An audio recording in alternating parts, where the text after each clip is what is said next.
L'idée principale, c'est de renverser la tendance de l'ensablement du Mont Saint-Michel, c'est-à-dire le désensabler finalement, éviter que les sédiments qui se sont accumulés autour du Mont Saint-Michel continuent de le faire et au contraire plutôt de les chasser.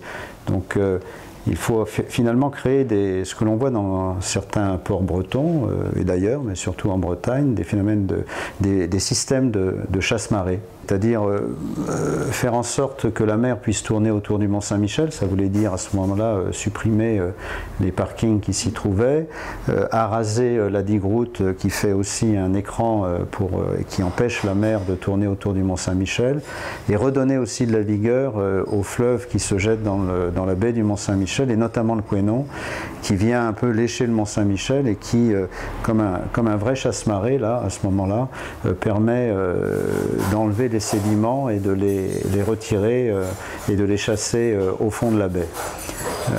Voilà un peu l'idée du désensablement de la baie du Mont Saint-Michel.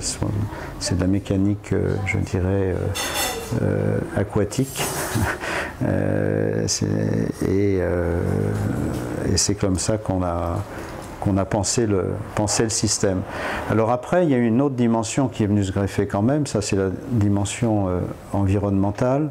Il y a une dimension, je dirais, d'accueil du Mont Saint-Michel. Donc il a fallu penser également, Mont Saint-Michel, certes, redevenir une île, mais aussi une île ouverte à tous. Hein. C'est le principe de la culture pour le plus grand nombre, défendu par André Malraux. Donc on a poursuivi, il n'était pas question d'en faire une réserve d'Indiens, mais donc de pouvoir accéder dans de bonnes conditions et dans des conditions également financières acceptables pour le grand public pour venir au Mont Saint-Michel. Donc ça a été vraiment la deuxième dimension. La troisième dimension découlant des deux autres, c'est de redonner du sens et donc de renforcer le caractère spirituel du Mont Saint-Michel, puisque en rendant ses abords et la façon d'y accéder, je dirais, plus beau, eh bien, on sublime de cette manière-là le Mont Saint-Michel.